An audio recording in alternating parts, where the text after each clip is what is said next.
clearly Christ is the center of everything you're doing. So how did you get saved? What was that like? Yeah, I grew up in the church. It was very casual. It's casual faith. Like you believed it because you did. Mom took you to church, and you just don't backtalk mom. You feel me? All right. But it wasn't. It wasn't something I would preach.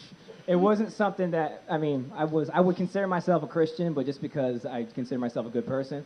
And as I got older, I ended up just getting into some gnarly stuff as I got older. Just the burden of expectation and weight that is pressed upon you through cultural influences. Man, I getting into drinking, going out partying. I got heavily addicted to drugs in high school. I was addicted to 2 different substances that almost took my life.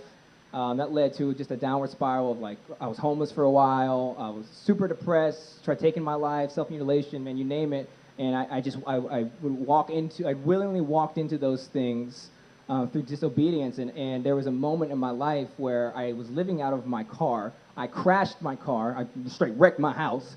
That's kind of funny. But that is funny. Terrible context, but funny. And I remember that day very vividly, and I pray to God that I never forget this because it's such a beautiful reminder of His grace. I remember calling my mom, who's actually right there. That's my mom, maybe if he can't. Yeah, hey, Mom. Can we give her a hand? Yeah. Hey. Yeah. And I remember calling her and just weeping. I had nowhere else to go.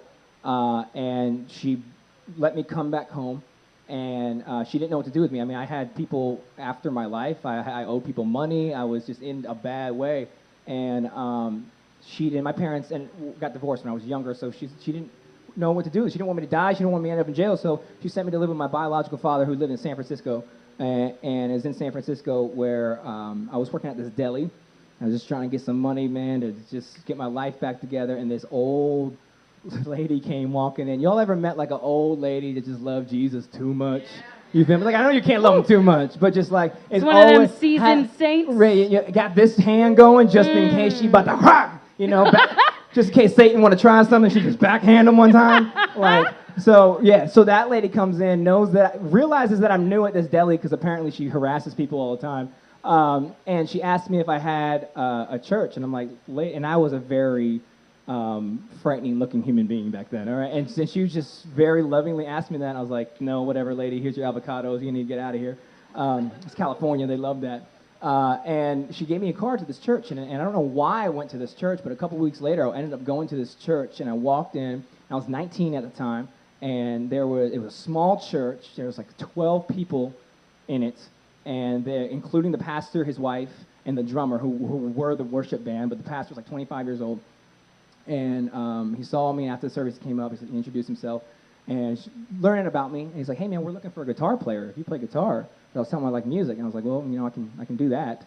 And through that, I got to see a godly man and what it really meant to be a godly man.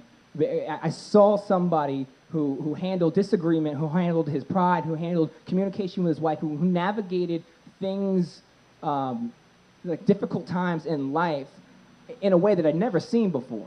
And I still was on the fence with this faith thing, because, again, I grew up and it was just like, I get it, but I saw something that I wanted. I was like, man, if this is what it's about, if it's been about this the entire time, I'm on board with that, because he couldn't be shaken. So, man, I got to see some terrible things in his life, just family losses and stuff, and he handled it with a grace, and his faith never faltered. I'm like, I need that in my life.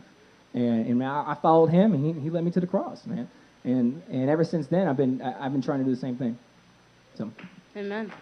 That's awesome. So I definitely want to know your story, but I've just got one more question about that. For all our youth leaders and youth pastors in the room who brought all of these kids, what would you say that mentor meant to your life? Man, I can't tell you where I'd be, but I wouldn't be here. Yeah, man, I could be dead. And here's the reality of this. I'm sure you guys have heard a lot, youth leaders, youth pastors. I'm sure you guys have heard it a lot this weekend, and I pray that you hear it some more. But the role that you are legitimately playing, like, you don't have a job as a youth leader. You have a calling. You feel me?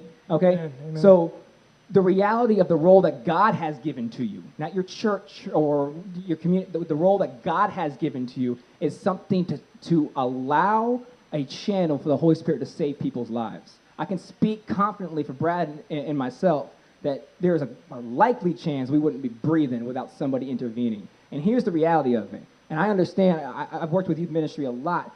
I understand numbers is hard. I understand like that's always in the back of your mind. I got saved in a church of 12 people. I'm gonna start there, okay? And I understand that there's always those kids, man. And when they show up, you're like, you here today, huh? Okay, well, I'm gonna give you a card to a church down the street. Hopefully they can lead you to Christ. Hey, that was me, okay?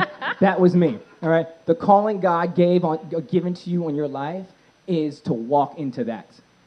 And it's the worst. And it's difficult, and it's messy, and it's frustrating, and you can make up another word, and probably been some other choice words you would describe it with, right? It's all of that. And he's equipped you and called you to walk into it, and this is product.